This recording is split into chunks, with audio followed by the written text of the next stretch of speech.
crunch the numbers and we say, we're going to serve the business first. You're going to take some percentage and put it into the profit account. Again, for most people listening, if they're just starting 1%, put it in the profit account and just do that for the next 3 months. Now, when you make a profit, you will pay taxes on it. So you might as well set up a tax account too. Put 1% there. And this is what people pay me thousands of dollars to coach them for it. So I'm just telling you for free, this is exactly where it all starts, right? So 1% into profit, 1% into tax. And people will say, well, Sean, but that's not sustainable. And I'm like, no, neither is your business right now. But in 6 months, a year, 18 months, everything's going to be different, right? So just 1% profit, 1% into tax. All right, now we've spent 2%. We've got another 98% to spend. I would say, depending on what you're paying yourself, your salary or draws or whatever that is, I'd say you want probably somewhere 8 to 10%. Now, for smaller companies that are starting out, the percentages are going to be way higher. So, like you'd said, if you're $1 million to $10 million, especially $10 to $50 million, then the math is all the same. But in general, I want to shoot for about a 10% owner's compensation. So now we have 1% going to profit, 1%. Let's just keep it simple. 1% going to profit, 1% going to tax, and 8% going into my owner's comp account. All right. I've just spent 10% of the money that has come into the business. All right. So 90% goes into OpEx. That's it. That's all the money you have is 100% of the revenue that comes in.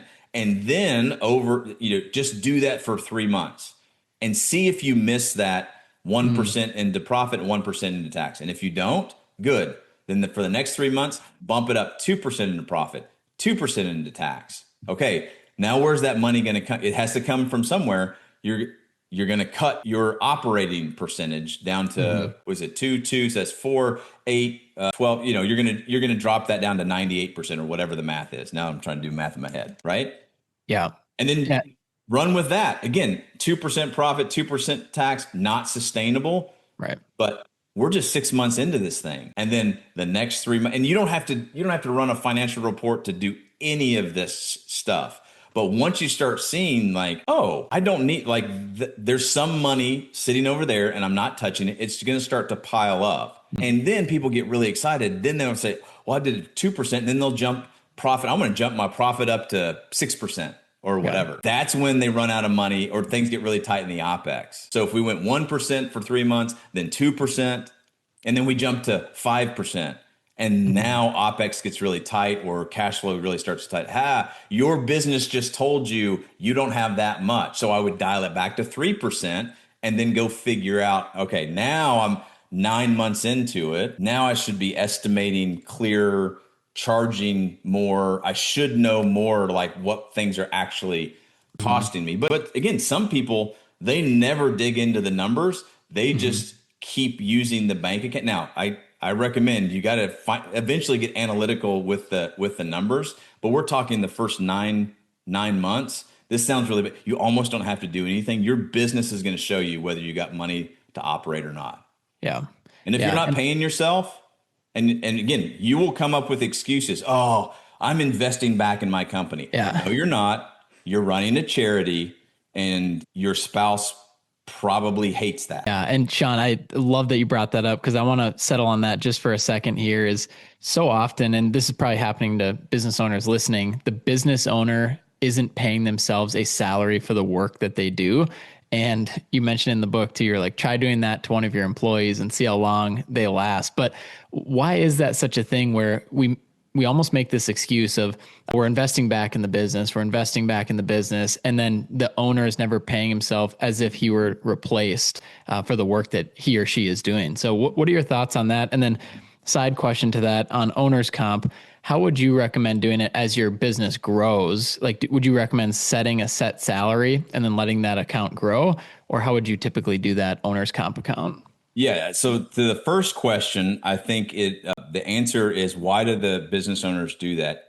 And again, I'm not slamming on anybody here, but it is out of fear and scarcity. Because when you start a business, especially if you've never started a business before, or you don't have, you're not starting it with capital, all you have is your sweat equity. Yeah. all you have, right? But then you start getting, you can't believe that people actually are going to send you money for doing the thing that you love to do.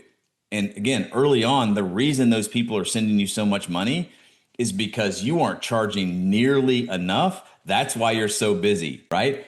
But you stay busy, the money's coming in, it's going out, but there's never enough to pay you. Like if you went out and got a job running the equipment, doing with all of your expertise, but everybody says, oh, I want freedom. Great. And then they end up working 12-hour a day, 12 days, 12-hour days, seven days a week. I'm like, how's that freedom thing going for you? The easiest way to get freedom is to figure out how much you can charge somebody and start paying yourself. But that's where it starts out. But then it gets really scary because as you get more work and you start to grow, the biggest thing is I cannot pay myself as the owner and I'm still going to show up to work tomorrow. Yeah. And without someone holding you accountable to that, unfortunately, it's a very easy way to exist in business. Mm-hmm. And you talk to enough other business owners, you'll hear the same thing. Oh yeah, we're making a living, which is totally fine. But if something happened to the owner, typically, between year 3 to year 5, that's where it really starts to hit to say, like, you're probably doing the work of 2 to 3 people.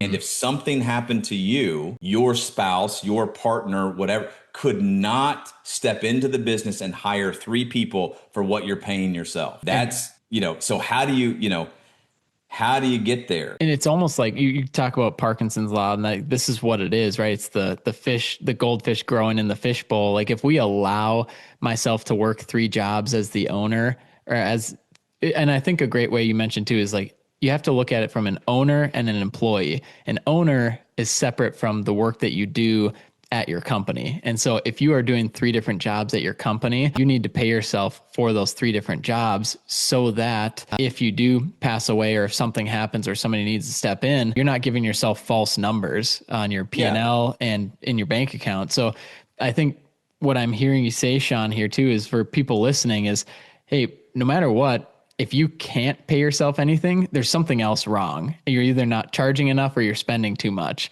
And we have to fix that now. So setting that reasonable wage for the work that you're doing so that you can fix wherever the leak is in your company. Yeah. And most people, it's actually pretty simple. Most people don't charge enough for what it costs them. When I say cost them to run a business.